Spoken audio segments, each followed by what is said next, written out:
Kembalinya Sang Raja. Bab 9. Tubuh Wei Changtian gemetar, lalu dia membungkuk 90 derajat dan berkata dengan kagum.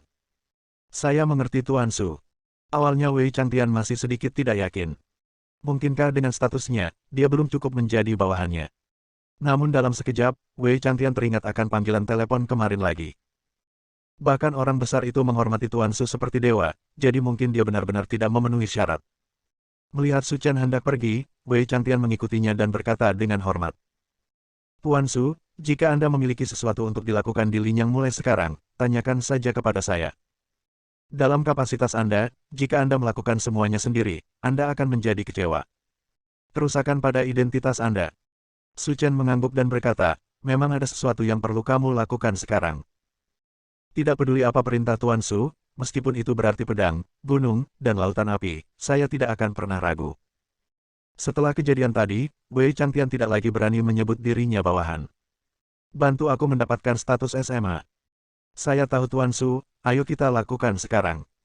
Setelah itu, Su Chen menyuruh Wei Changtian pergi dan berjalan menuju rumah Jin Cheng sendirian. Dang dang dang. Menurut alamat dalam ingatannya, Su Chen mengetuk pintu. Tidak lama kemudian, pintu dibuka, dan seorang wanita berusia 40-an muncul di depan Su Chen. Meski berusia parubaya, ia terpelihara dengan baik dan terlihat seperti wanita berusia 30 tahun, dengan keanggunan dan pesona wanita dewasa. Halo, bolehkah saya bertanya? Sebelum dia selesai berbicara, wanita itu membeku, dan matanya langsung menjadi basah. Kamu Xiao Chen. Bibi Qiu, ini aku. Senyuman langka muncul di wajah Su Chen. Nama wanita itu adalah Fuan Qiu, teman sekelas ibu Su Chen di SMA, dan dia akhirnya diterima di universitas yang sama. Jadi selama bertahun-tahun, hubungan mereka berdua seperti saudara perempuan. Meski tidak memiliki hubungan darah, mereka beberapa kali lebih kuat dari saudara yang tampak dekat tetapi berjauhan. Terlebih lagi, yang paling menyentuh hati Su Chen adalah selama 3 tahun sejak dia meninggalkan rumah, Bibi Qiu dan ibunya terus berlarian dan mengkhawatirkannya. Xiao Chen, cepat masuk dan biarkan Bibi Qiu melihatnya baik-baik. Sudah 3 tahun sejak kamu pergi, dan Bibi Qiu sangat merindukanmu.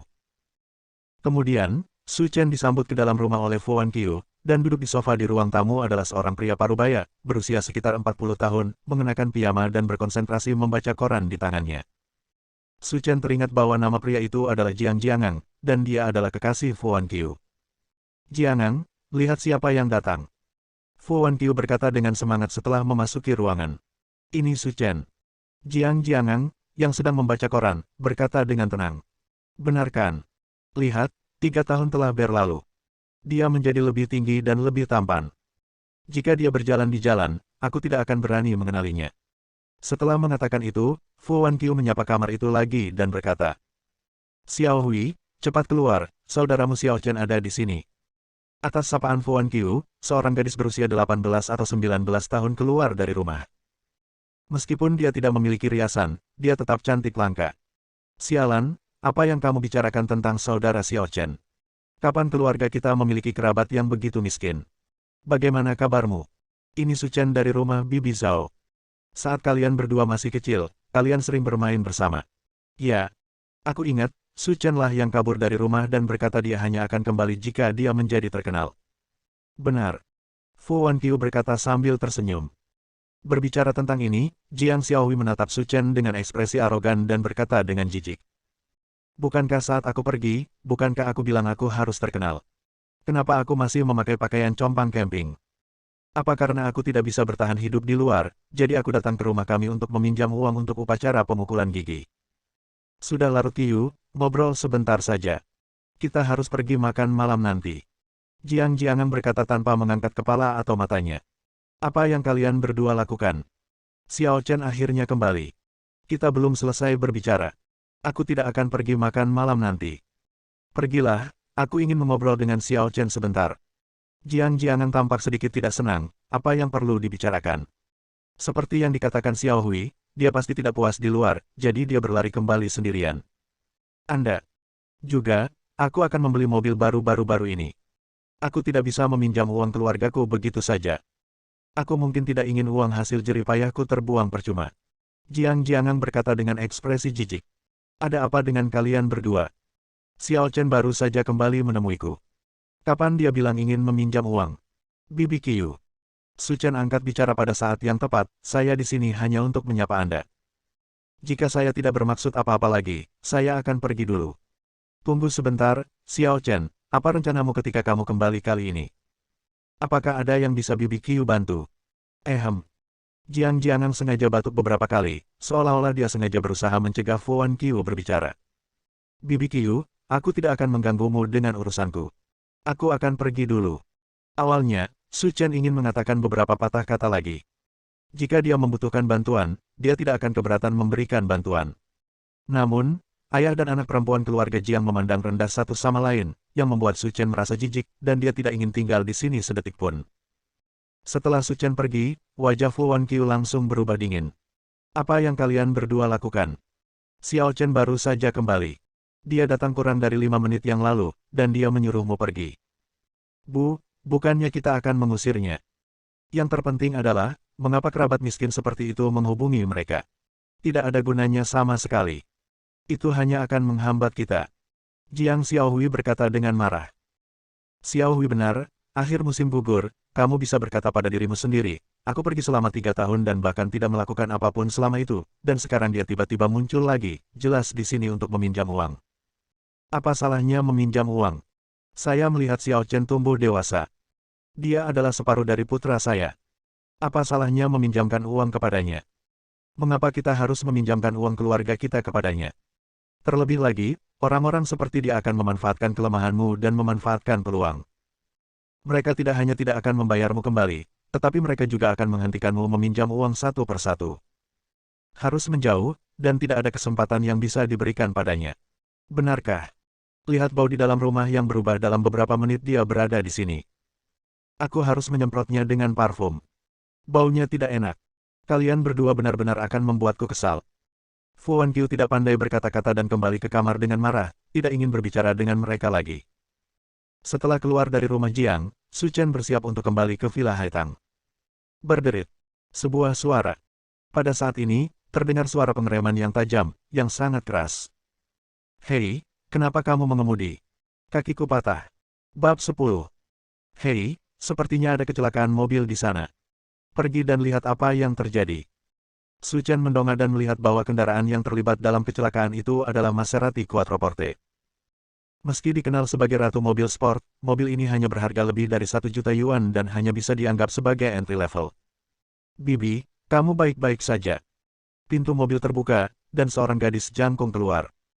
Dia mengenakan gaun sifon putih, betisnya yang halus terlihat dan tampak memancarkan kilau seperti batu giok telah mulai terbentuk dan bahkan lebih menarik perhatian daripada mobil mewah yang bernilai lebih dari 1 juta itu. Tepat ketika gadis itu hendak membantu wanita tua itu memeriksa luka-lukanya, seorang pria muda dengan rambut dicat kuning bergegas keluar dari kerumunan. Bagaimana caramu mengemudi? Apakah kamu buta? Kaki ibuku patah. Sekarang sudah berakhir. Kedua kakinya patah. Dia harus menghabiskan sisa hidupnya di kursi roda. Tidak mungkin. Meski aku baru belajar mengemudi, aku sudah mengerem sebelum menabrak bibiku. Ini tidak terlalu serius.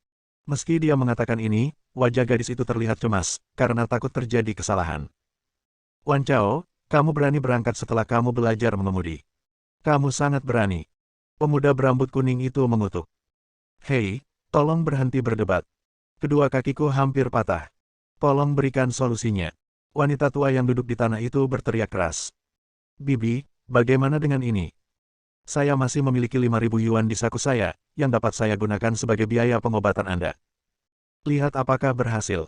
Wan Chao, kamu mematahkan kedua kaki ibuku. Dia tidak akan bisa mengurus dirinya sendiri selama sisa hidupnya. Kamu sebenarnya ingin menghabiskan 5.000 yuan bersamanya. Kamu hanya bermimpi. Tetapi saya hanya memiliki sisa 5.000 yuan di saku saya, dan saya akan memberikan semuanya kepada Anda.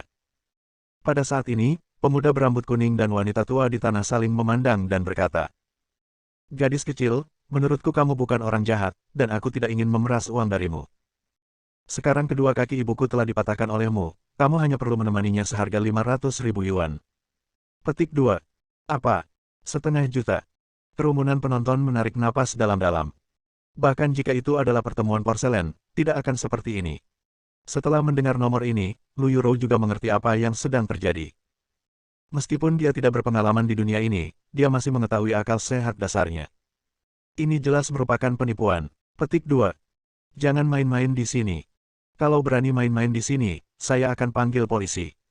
Kamu berani bilang kita menyentuh porselen. Sekarang banyak sekali saksinya. Tanyakan pada mereka mata mana yang melihat kita menyentuh porselen. Setelah mengatakan itu, pemuda berambut kuning menyingsingkan lengan bajunya, memperlihatkan tato tebal di dalamnya. Dia juga mengeluarkan belati dari sakunya dan memandang para penonton dengan percaya diri. Paman, kamu baru saja berdiri di sini, kurasa. Tidak, tidak, gadis kecil, aku baru saja sampai di sini dan tidak tahu apa-apa. Lu Yuro terkejut, dia tidak mengharapkan hasil seperti itu.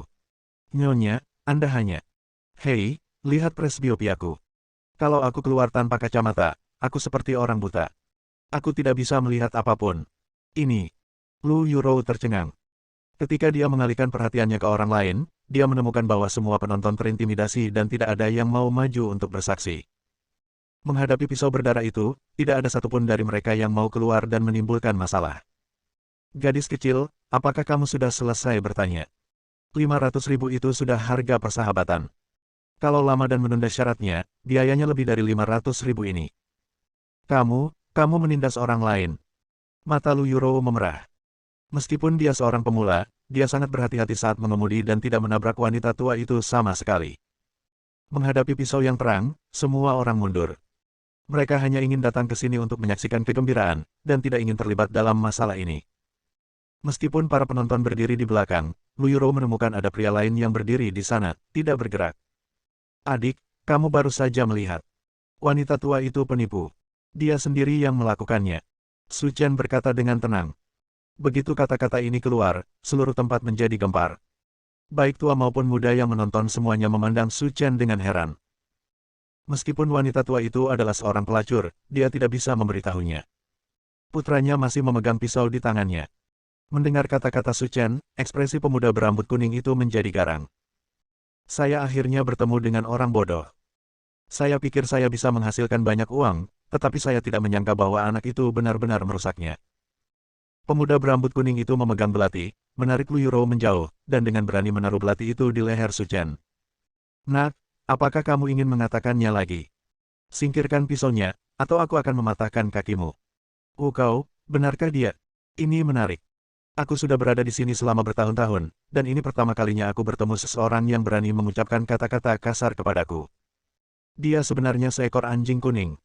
Seru seorang pria parubaya. Apakah orang ini sangat kuat?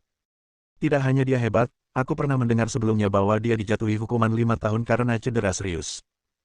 Setelah dia keluar, dia mengenali Heiyu sebagai kakak laki-lakinya. Setelah itu, tidak ada yang berani memprovokasi dia. Mendengar perkataan orang yang lewat, Lu Yuro menutup mulutnya dengan ngeri. Dia tidak menyangka pria ini begitu menakutkan. Lalu bukankah tindakanku merugikan adik kecil ini? Karena kamu tidak mendengarkan, aku akan mengambil tindakan. Su Chen berkata dengan suara rendah. Wan Chao, aku adalah orang yang pernah berada di kelas penjara. Mengapa kamu tidak membayarnya kembali? Ini bukan giliranmu untuk pamer di sini. Ah. Tepat ketika Huang Bo tidak punya waktu untuk bereaksi, Su Chen menendang lututnya. Retakan. Suara retakan tulang terdengar, dan Huang Bo langsung berlutut di tanah. Dia berkeringat karena kesakitan dan hampir pingsan. Kamu berani menyerangku. Kenapa kamu tidak berani? Sial, Heiyu adalah kakak tertuaku. Percaya atau tidak, aku akan meneleponnya. Terserah. Su Chen berkata dengan acuh tak acuh. Sudah berakhir, ini masalah besar sekarang. Macan Hitam adalah gangster terkenal di daerah ini. Konon masih ada tuntutan hukum seumur hidup. Jika dia benar-benar datang, seseorang akan dibunuh. Tunggu apa lagi? Saat kakakku Heiyu datang, aku akan lihat berapa lama kamu bisa terus bermain. Setelah mengatakan itu, Huang Bo langsung mengangkat telepon dan memutar nomor tersebut. Saudaraku, ini tidak baik. Saya dipukuli di jalan Jianan. Kamu harus segera membawa saudara-saudaramu untuk membalaskan dendamku. Dia benar-benar berani menyentuh orang-orang macan hitamku, dia mencari kematian. Benarkah? Aku sudah memberitahunya tentangmu, tapi tidak ada gunanya. Kata Huang Bo dengan suara keras. Ya, tunggu saja di sana. Aku akan mengantar adikku ke sana sekarang. Jika kamu tidak memberikan wajah macan hitam, aku akan memberitahu dia di mana harus membuka pintu kamar mayat hari ini. Bersambung.